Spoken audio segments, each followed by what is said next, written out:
Hello everyone. Welcome to another edition of the ArtStation Challenge. My name is Charles Fernandez, and I will be on a month-long journey, actually several month-long journey, going from concept art to fully realized, fully rendered 3D character design of Merlin from the Legend of King Arthur uh, for for a challenge, for a contest that is being run by a website called ArtStation, which is for visual effect artists, digital artists, 3D game artist professionals, and I'll be seeing what I can do with this. Where we left off, this is like episode 870. I forget. Uh, I think it's like episode 8 or something like that.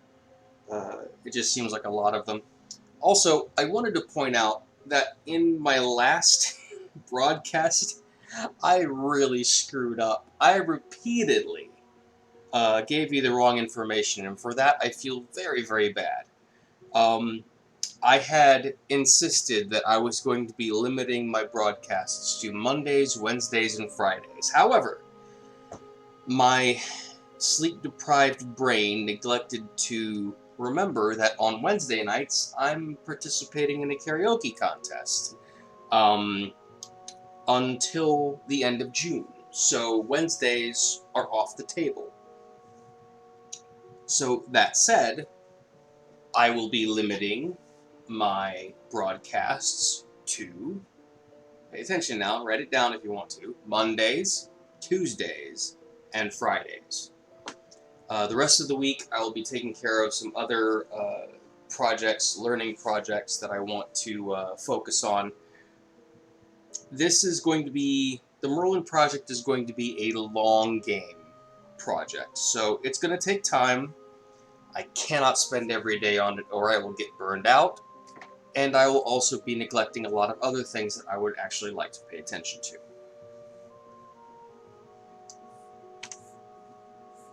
So let's begin.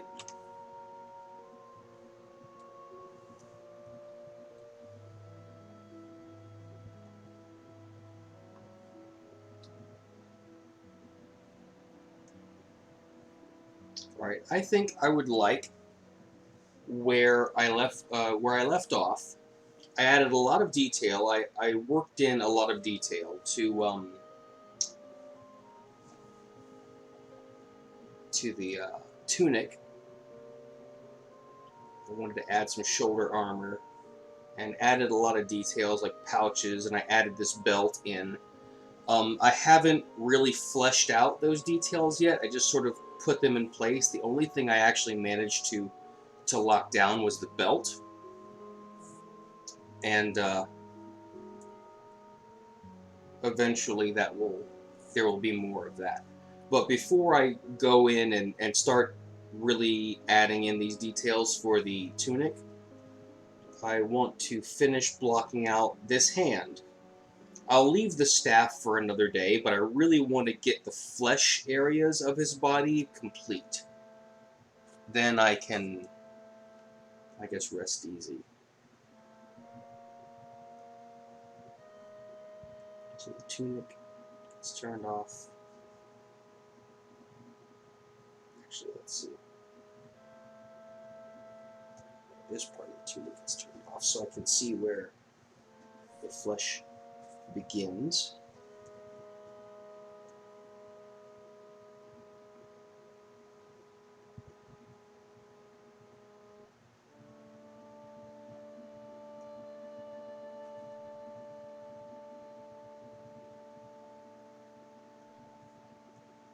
It's the forearm with the right hand.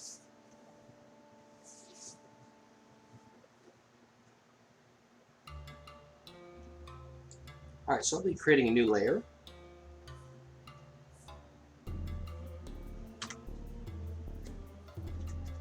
Oh, a little bit of Gregorian chant. Dig it.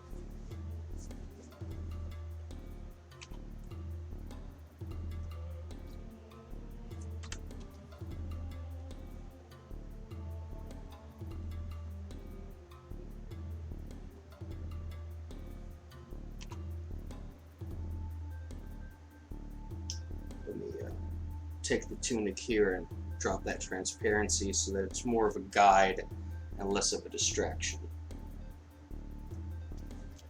And let me name this layer so I don't get lost.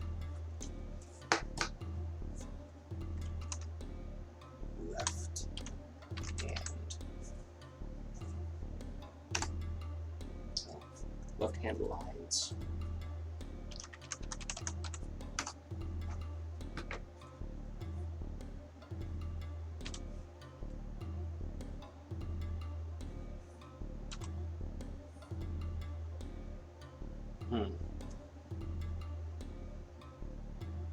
Oh, well, that's another thing.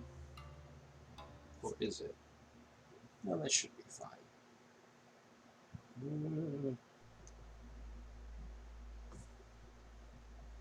I think I was a little premature in how I put this hand together, if I'm not mistaken.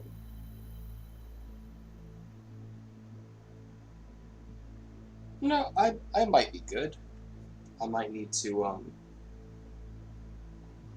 work a little on these bones, maybe give them a little more refining. Yeah, let's go with the bones.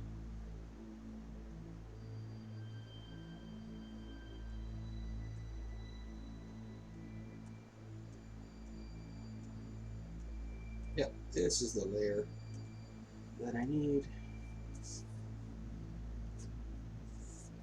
So let's see.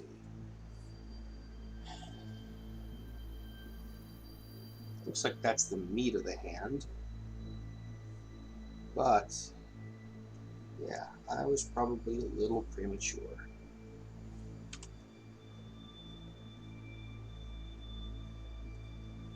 This continues, but instead of the thumb ending here, it's not really that short.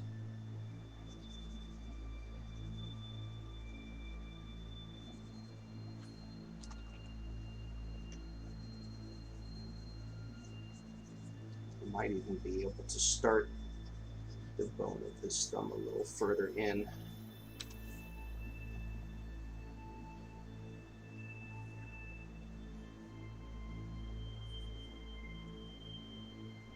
It continues on, not for very long, but it does continue on to here, and then there's the actual tip of the thumb here,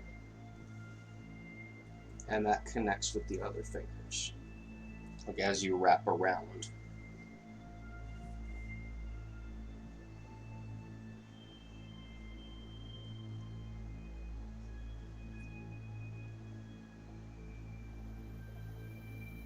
I also have to keep in mind he's a very skinny man. He's got very bony fingers, so I don't have to go too crazy with making his hands overly large or bulky.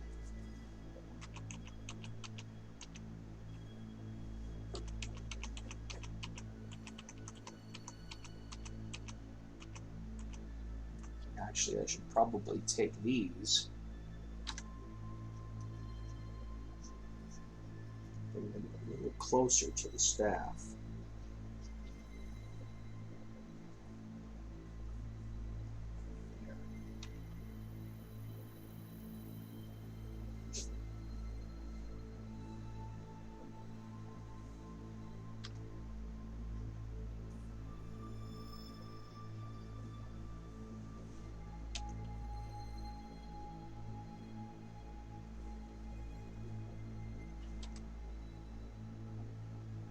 I think what I've done was I used my own hands for reference, and my hands compared to that of a frail old man are a little meatier, so they have a little more heft to them.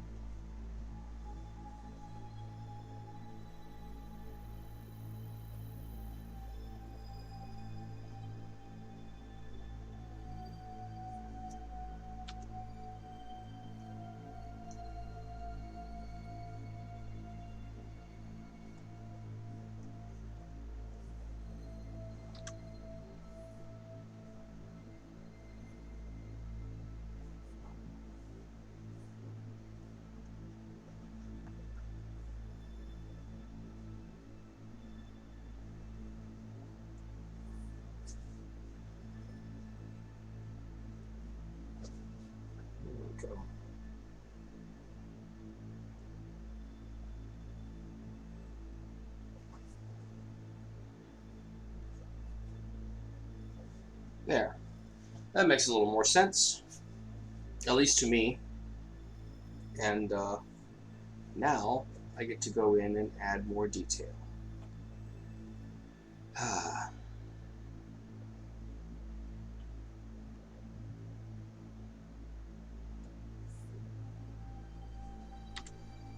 will start with the thumb. Actually, I think we'll start with the thumbnail. And a slightly smaller brush.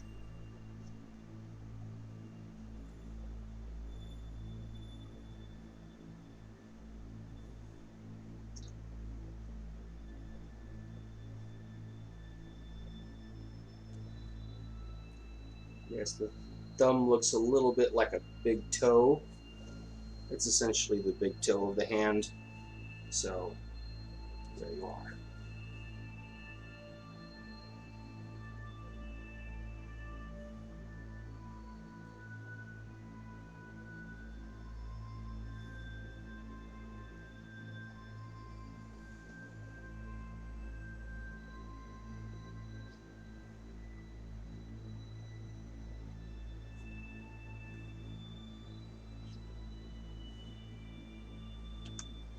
Again, try not to make it too meaty. Frail old man. Remember, old man.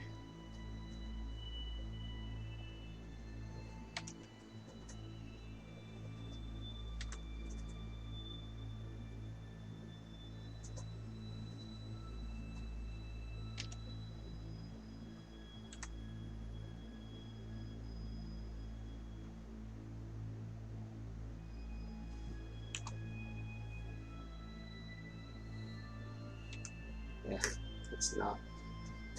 that's not happiness to see me. Let's see.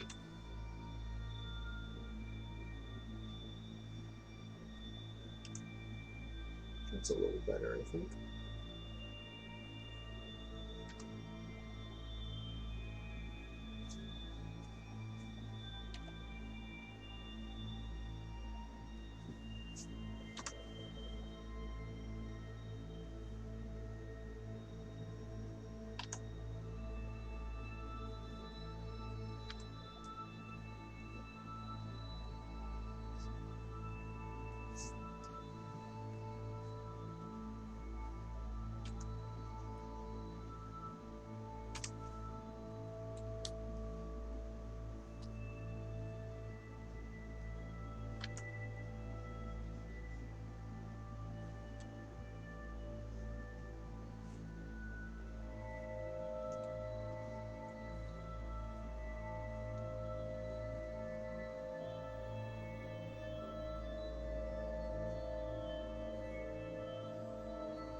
There we go.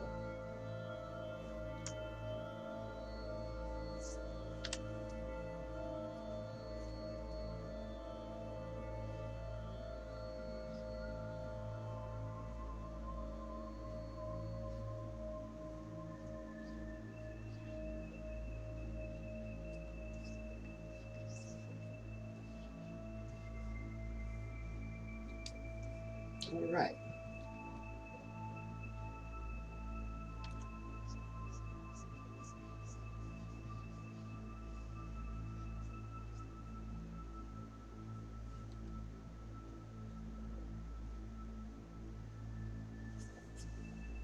And I'll also add some forearm here in case, just in case, I feel like pushing that sleeve back a bit. I want to have a little bit of extra room to play around with. I don't want to have to do this later, so I might as well do it now.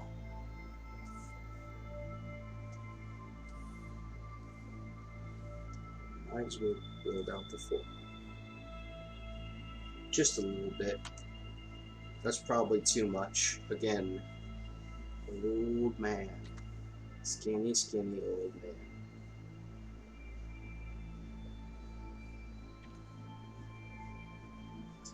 You know, that is something that even the artists of antiquity had problems with. They had it. No, I take that back. I'm sure the artists of antiquity did fine. But maybe even Da Vinci, when he was making the Mona Lisa, he started with the person that commissioned the piece, but then he kept on working on it and working on it and working on it for years, maybe even decades, if I remember my history correctly. But the original model, the original subject of the picture, didn't pose that entire time. Eventually, the Mona Lisa started to almost become a self-portrait of Da Vinci because his face was the most familiar to him, and it was the only frame of reference he had once he no longer had access to the model, because he continued to paint on it as he traveled to different countries. And actually, I'm not entirely sure if that is 100% accurate, but like, he did work on it for many, many, many years. And he did travel to many, many countries, and he didn't always have access to the person that originally posed for it. So, like, it was originally going to be a commission. I think that someone paid him to make this drawing, and then he couldn't part with it. He liked it so much, he decided to keep it for himself. Alright, and apparently that does not look like that connects well. That doesn't look like that connects well at all. So let me revisit that.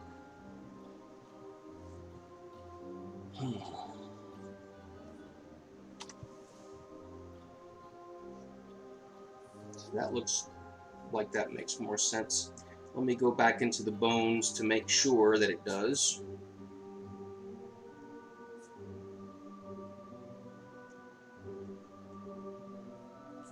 Alright. So we got the carpals and metacarpal. That, basically. And then like so. We've got the beginning of that bone. And then that, yeah, that sort of kind of makes sense, but let me knock that back down. Like this is going to come down. Basically, do like that number. That's the other side of the hand, but we don't need that. Who knows? We might end up needing it. If I decide to make this crystal semi-clear and I want to draw his hand on the other side, I may very well need to draw that.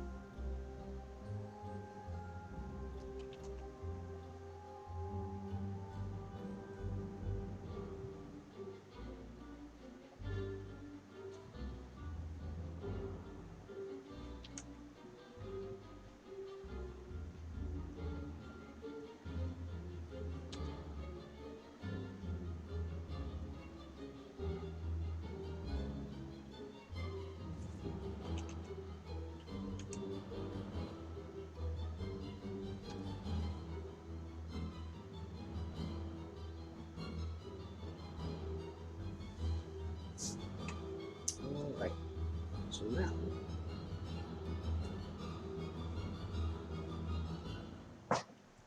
let me spin this canvas a bit. You can do that by holding the R key and then just moving it. So it helps to look at things from a different angle sometimes. And when you're drawing, sometimes getting the proper angle for you to lay down the lines that you want requires tilting the canvas.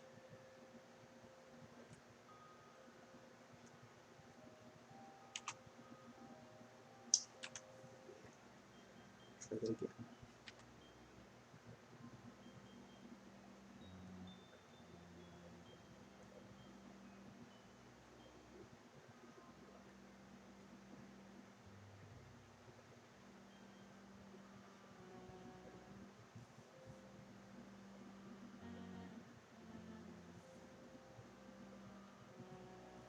So weird. For some reason, this music kind of reminds me of one of the haunted levels from Super Mario Brothers.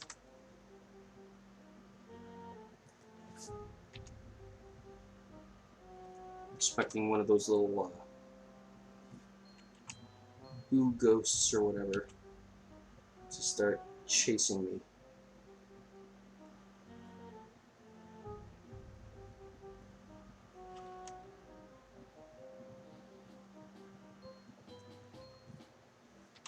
It's funny, they operated under the same rules as the Weeping Angels from Doctor Who.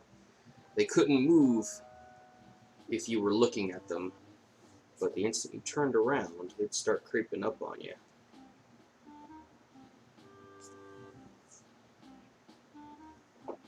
So the key was to never turn your back on them.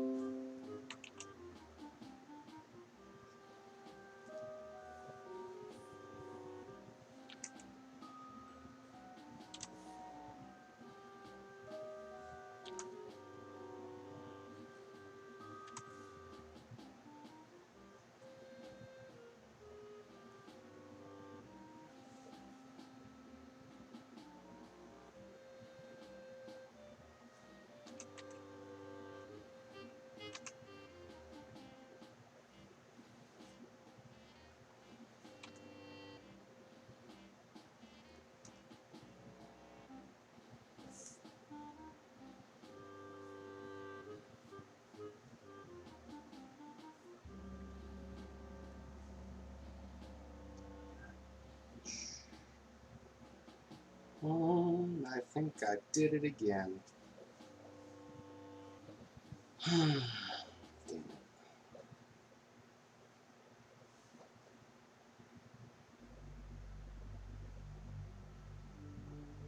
Yep, I think I totally did it again. Let me rewrite this. 1, 2, and then that's not the tarsals. That's just a friggin' man. Sometimes this is why it's important to actually do the foundational work.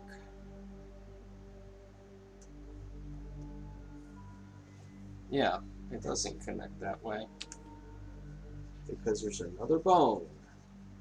Dummy. Dumb dummy.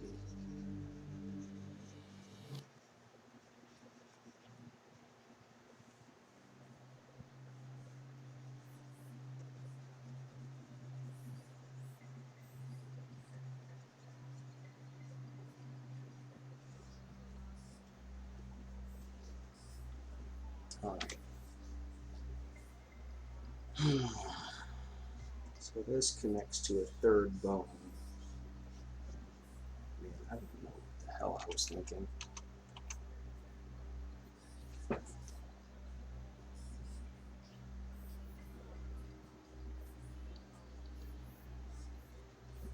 And then that third bone connects to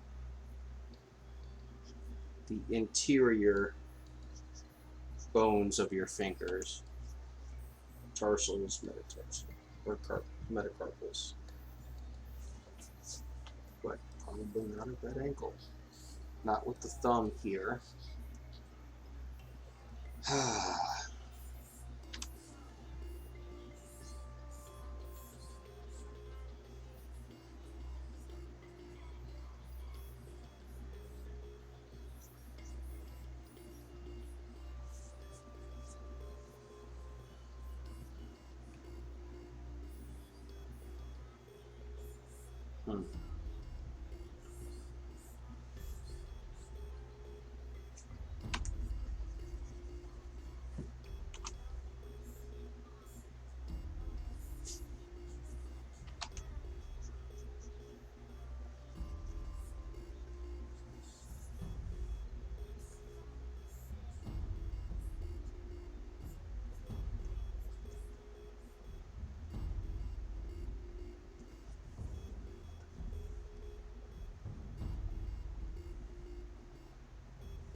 Probably closer to this.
Hold on just a moment.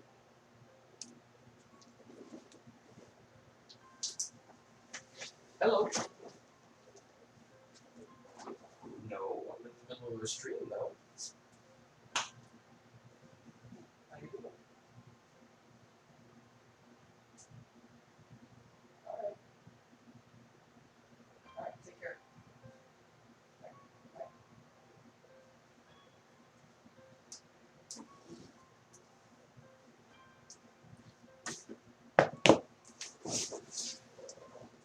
Sorry about that, had to take a call. Happens on occasion.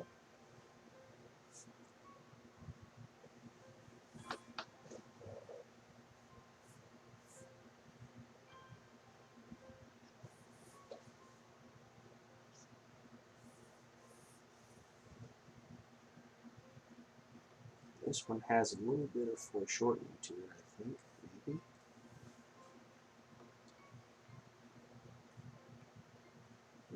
Anyway, let's see, maybe there, it connects that way. We're getting lots of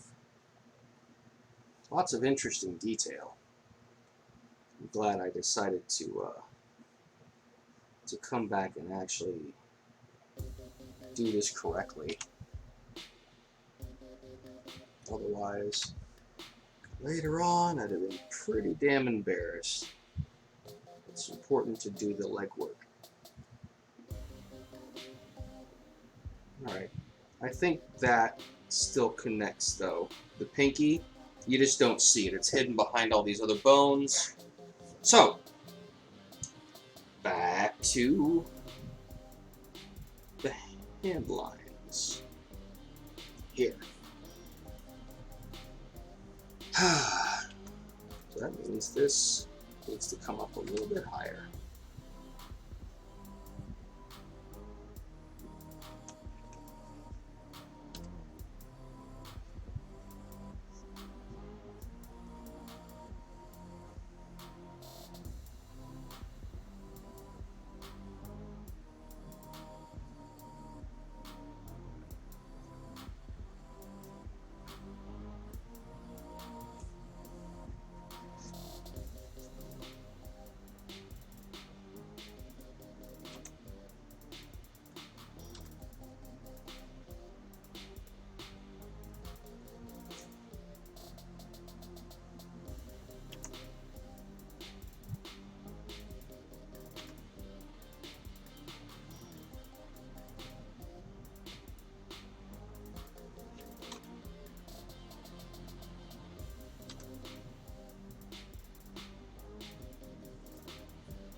That's actually not the pinky finger.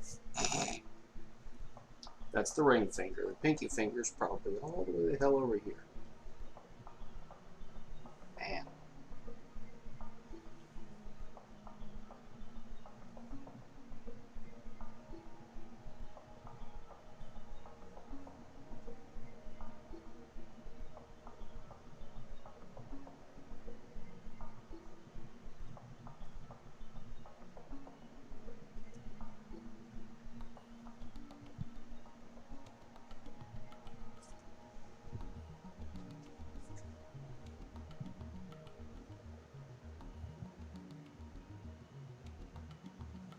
Ah.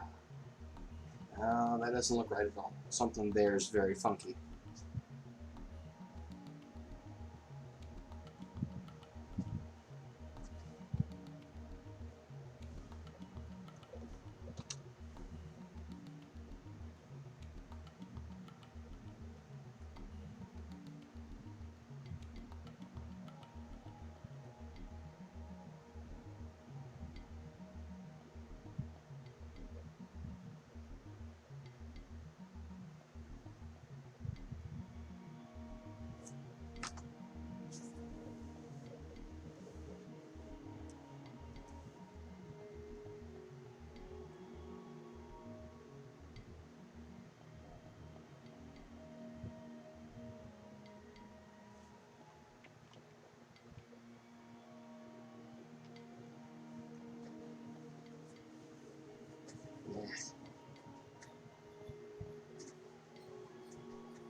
Yeah, that's probably more accurate. Although now, I have nasty friggin' lines to get rid of.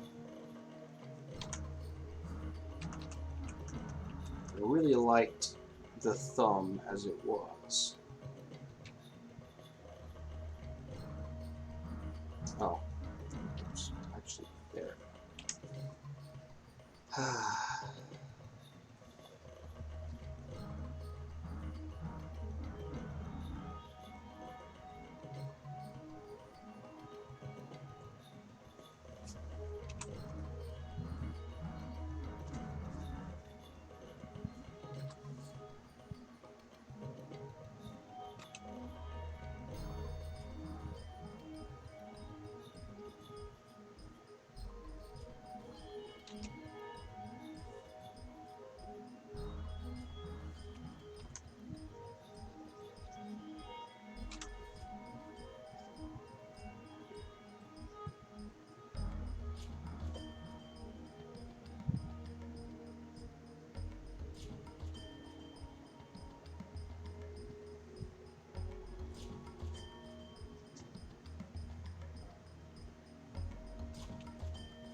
There we go.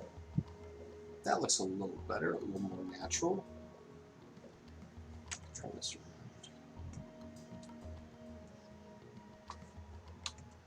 What do you think? From a distance, does it look about right for a hand? I hope so. So that's what it's going to be. Right. So here we go. New layer.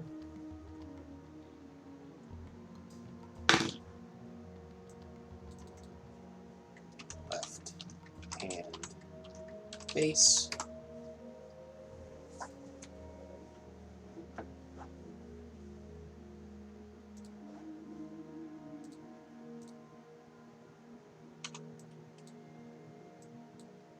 Oh, I have one leak, maybe two leaks, looks like. Nope. I'll have to take a closer look at this. I have a couple leaks. I can plug those up fairly easy though. Easily. I can English, I swear.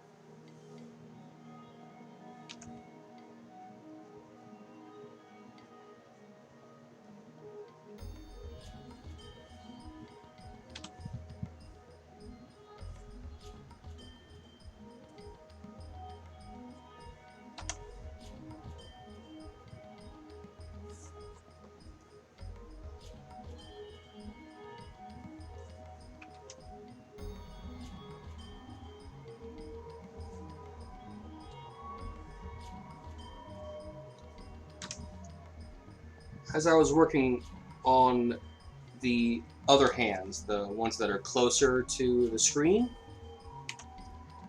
I had the thought of maybe adding a little more detail to them, like going in and really kind of gnarlying up his fingernails, because he did not have a modern nail trimmer, so they're not as nice and manicured as they are. They'd probably be a bit ragged.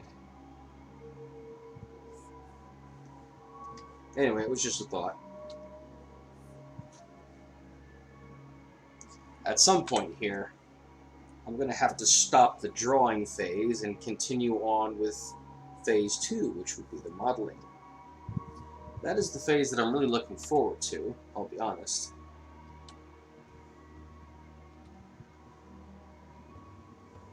Alright, no leaks. Yay! So now, let's invert the selection and fill. Ah, that's a dark green! Yeah, I did that on purpose. Because, if you will recall, that is the exact same dark green that I began this with. That's right, boys and girls. I think it's time we went in and shaded the hands and forearm. Let's see if we can apply the same technique that we applied to Merlin's face to the rest of this body, or to at least the fleshy parts of the body.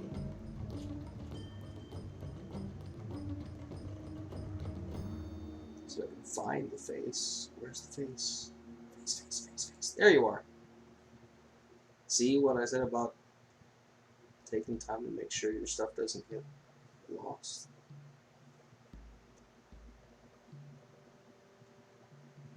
Alright, so we've got, let me turn off these other layers.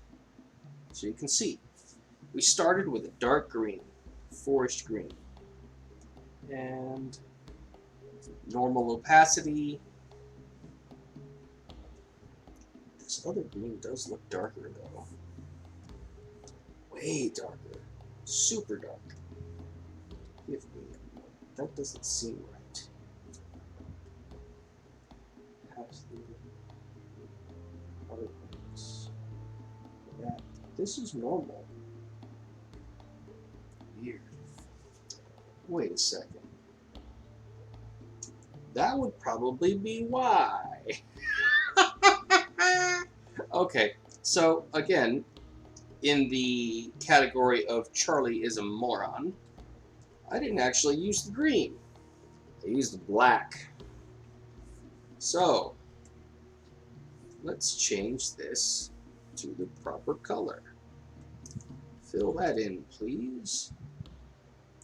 Let me make sure I'm on the right layer. Oh, let's cancel that for now.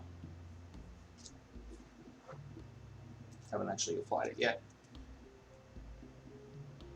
Yeah, that was not the right layer. So, it's a good thing I caught it. I was in the face. Let's go back to the hand base.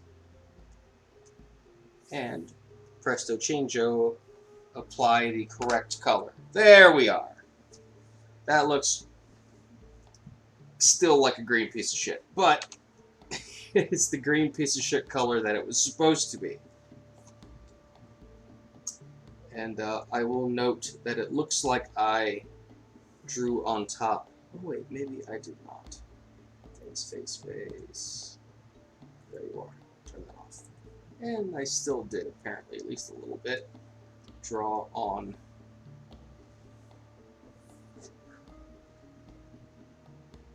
I think I brushed on this layer.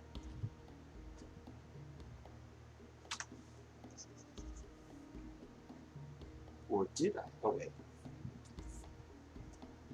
Nope, marquee selection is still applied.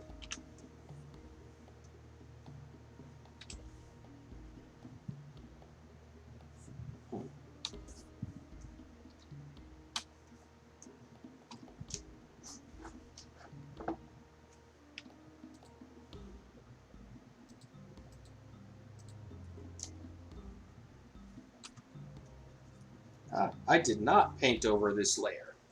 There is another layer somewhere that is contributing to this. So let's find out what it is. Auto select is a handy thing. This will automatically select whatever is the topmost layer. And there it is, guide layer. Ha! Okay, well, that was something that was throwing me off a bit, or at least throwing the colors off a bit. So don't need this right now. Yeah, this was an indication of where the light sources were supposed to come from. So I will continue to use this, but perhaps not right at the moment. Yeah, this is, yeah, as you can see, this is where the light comes from, and this is where the light comes from, so this is where it's affecting. That's a good technique. That is how I started the last shading session, so that's how I'll start this shading session. But I will turn that off for now.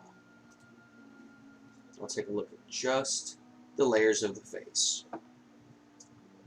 So, I started with a crazy-ass layer of orange, because that's what was used in the tutorial that I watched. However, we don't actually use this layer. That's turned off. What we do have, I may have had this accidentally turned on, which was throwing off the color. So we'll see if that works. Next we had a layer of pink, but we didn't actually apply this right away. First, we applied this general orange layer, and we adjusted the color to iron yellow. And then we added the pink layer underneath to give it the illusion that there was like blood under the skin. Like the areas of your face that see a lot of blood flow are usually a little pinker than the rest of your face, and the iron yellow is just the skin that goes on top. And I paled this up a bit. So that is not even, this is not the iron yellow that I ended up finishing the project with. I turned this layer off as well, and I used this layer, the paler yellow, on top. And then the pale, that's the lines. Let's see.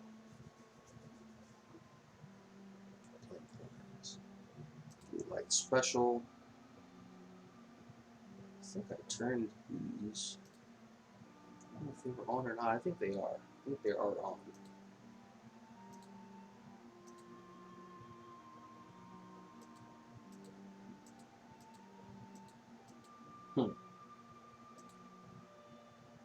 And then I had the light layer. Gold highlights. And like a multiplier of them to make them more pronounced. So, there's Merlin.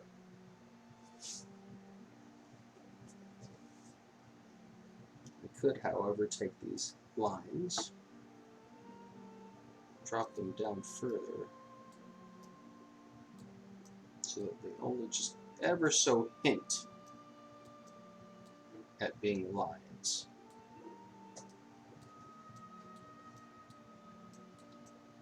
Maybe a little bit more than that.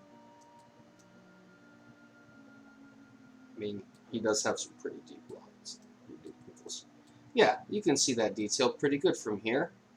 And it doesn't look like hand-drawn lines. It looks like wrinkles, like it's supposed to. I may do away with the lines eventually when I lay in some actual shadows. All I've done so far is started with a dark base and only added where light hit the surface. And I think that that's a really interesting approach that I hadn't really seen before until I watched this tutorial on Udemy.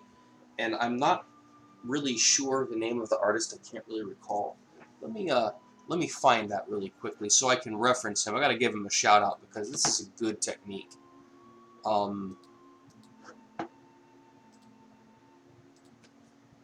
udemy.com.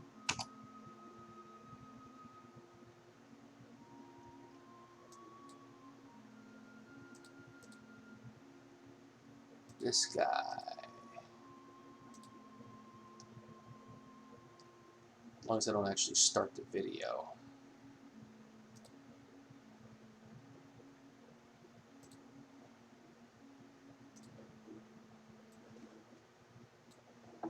Yeah, this guy right here. Hardy Fowler is his name. He's a fantastic artist, and I think he walked me through this tutorial, and I'm applying those techniques. I haven't finished it yet. I'm going to. I haven't finished it yet, but I'll be going through this tutorial and applying that to Merlin as I go along. Like, he's already helped me tremendously with the technique so far. And just at that rough stage, it looks, I'm impressed with it. And you know, I'm not supposed to be impressed with my own work, but damn, sometimes.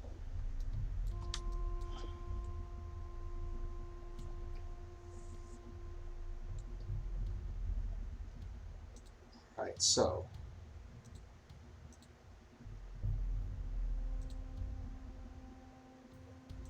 let's turn these off for now.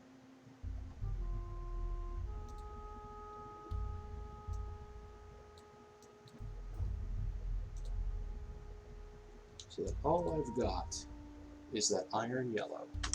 That specific. You know what? That's a great idea. I had this insight earlier, and I should probably take advantage of it while I'm thinking of it. That's going to be the purest version of the color. I'm going to create a swatch. So, new layer, swatch, and all it is a palette of colors for you to work with. Like, if you have a tendency to use and reuse the same colors on a regular basis, just create a palette of those colors. So that all you have to do is go to the swatch and hit the eyedropper instead of trying to track down exactly what color value you were using before.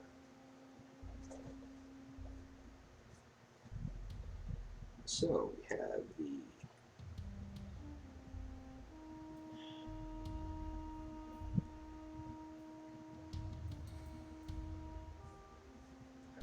copy pink over top. Oh, you know what? Perhaps it would be even better, just to make sure. I'm fairly certain this is the same color value. Let me open it up.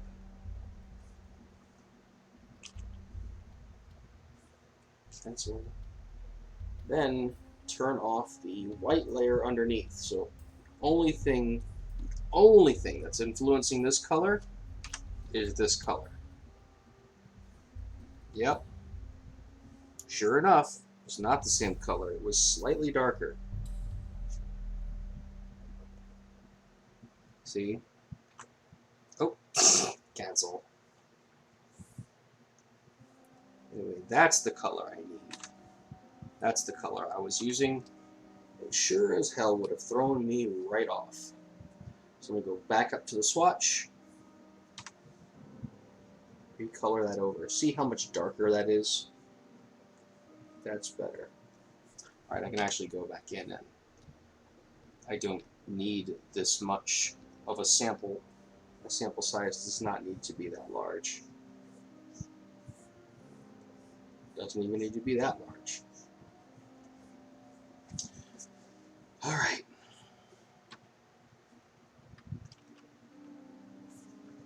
So now I go back, turn off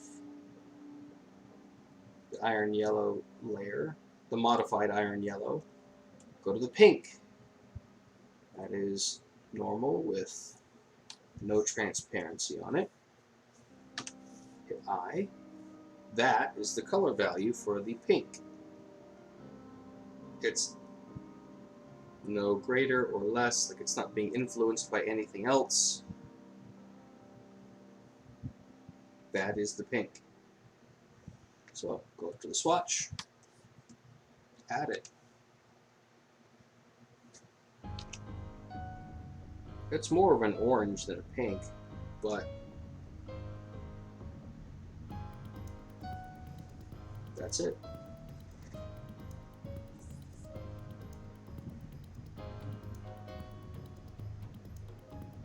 Okay, turn off the pink.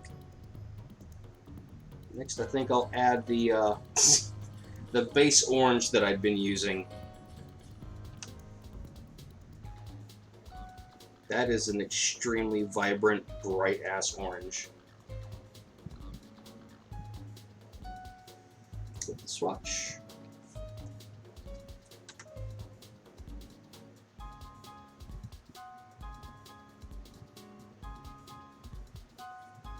Alright, then I add the green. And those are all the colors that I've used so far for my skin tones. That's it. Oh, I should add the light color, however. The light colors will be important in this.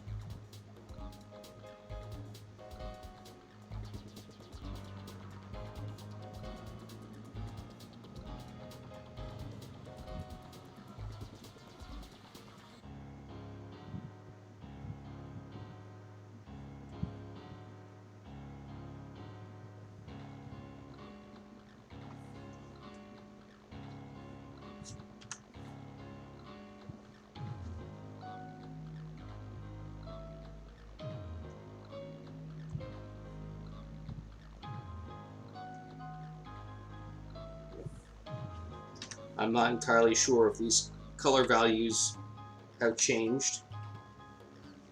So let's do that experiment right now.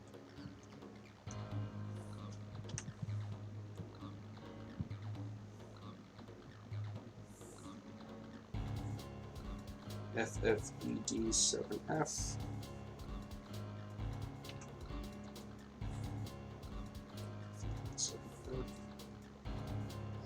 Okay, it is the same color. I just doubled up on it to increase its effectiveness.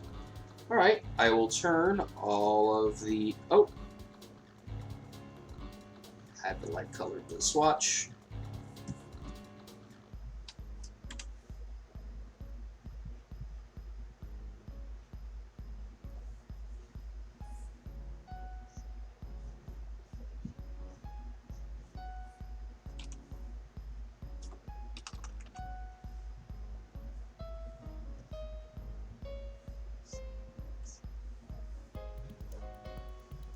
Then, don't forget to add the color of the magic.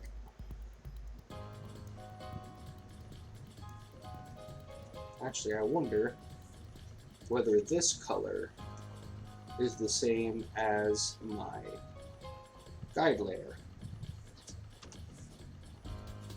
It does not appear to be. It appears that my highlight color is lighter, slightly lighter.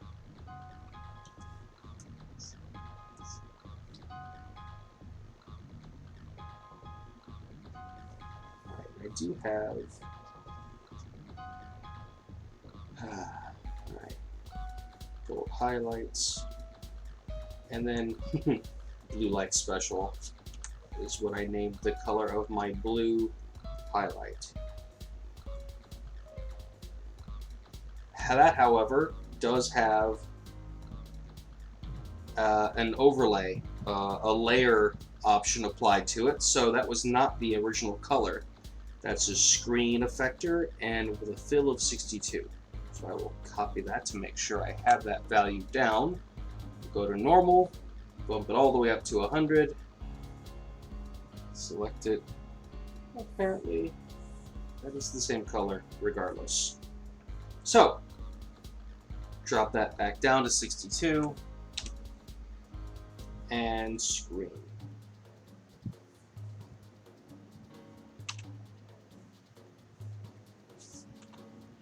Zoom out. Turn on all these other layers now. Go back to where I was. Dark green, skip that one, pink, yellowish, blank lines, and blue light special. The golden highlights are on. There we go. Back to Merlin, and I have my swatch, which I can then move around wherever I need it. Oh, hold on. Let me add the blue light to it. There we go. And as I go along, I can add to this swatch, so I have a set of go-to colors. But for now, I'll be working in this area, so I'll be focused on the hand. So I'll have my hand as the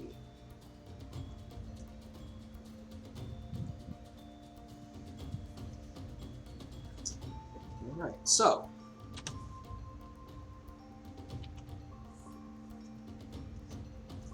let me pull this, and I'll use the guide layer here to start off.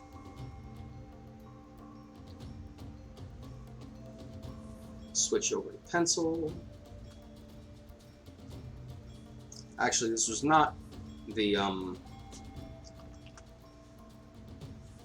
what I'd been using when I colored this stuff in, but you'll see it's coming from here.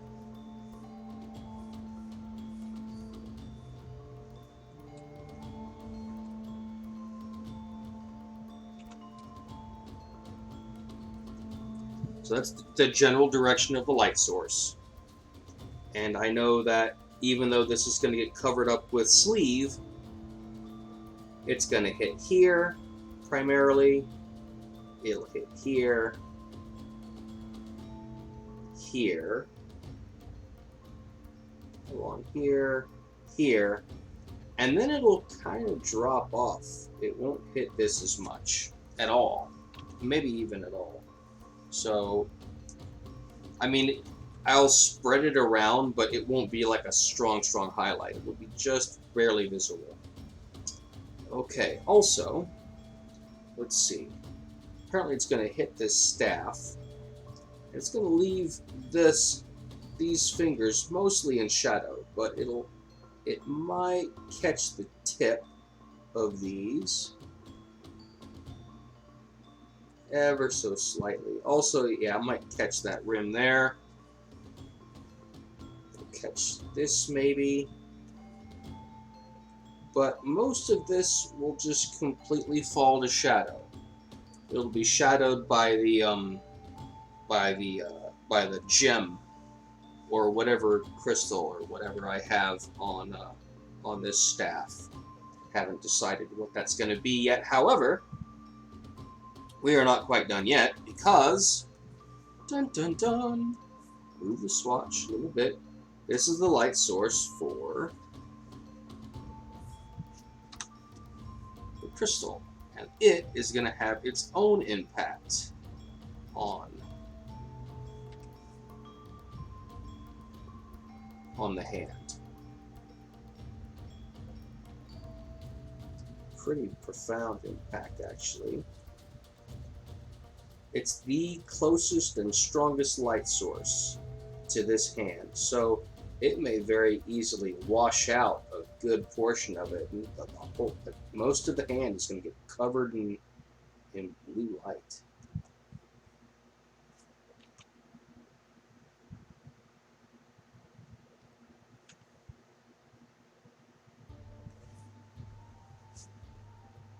Even the inside of it, in parts of it will get covered in blue light.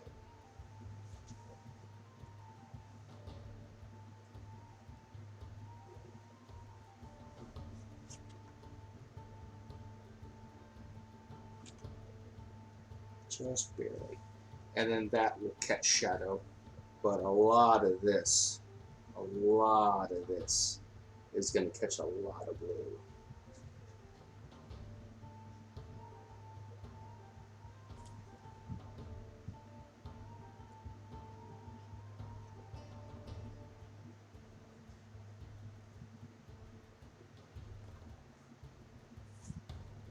And again, we don't see this, but it's going to catch a lot of blue. All right, and those will be the light sources. So knowing this, drop this down significantly so we can just barely see them.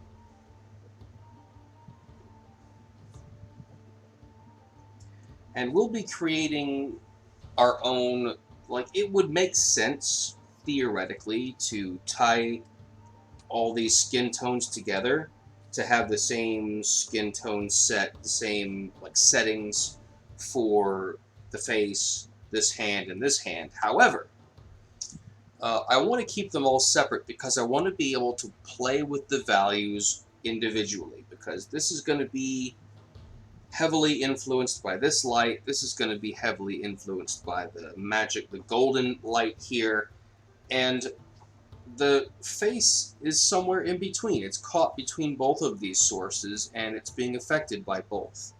So I really want to be able to play with the values of each individual skin tone element, you know, based on its individual needs and, you know, how I feel it looks overall. And again, I'll probably do a lot of adjusting once I get the rest of the body blocked in. Once I establish some values for the cloak, the tunic, the pants, whatever, all like the hands and the face will then be kind of tied together from a value standpoint, and I'll be able to adjust it in a way that blends more seamlessly. Right now, they're just sort of floating in space, and that won't do anybody any good. Actually, I think I'm going to cut this short for now. I forgot to mention at the beginning of this broadcast, I've got somewhere to go tonight. I've been invited out with some coworkers. We're going to be watching a screening of a TV show that some of my coworkers put together. So I'll be heading down to a brewery and enjoying the show. So I will see you guys on Monday, Tuesdays, Fridays. Sorry about the mix-up yesterday. This is for real now. Mondays, Tuesdays, and Fridays. Because Wednesdays will be off limits until close to the end of June. And I'll be focusing on other projects in the intervening days. Mondays, Tuesdays, and Fridays. Thank you for watching. If you have been watching, if you find this show later, my name's Charles Fernandez, and may the force be with you. Let me turn off this stream, and I'll get going. Good night.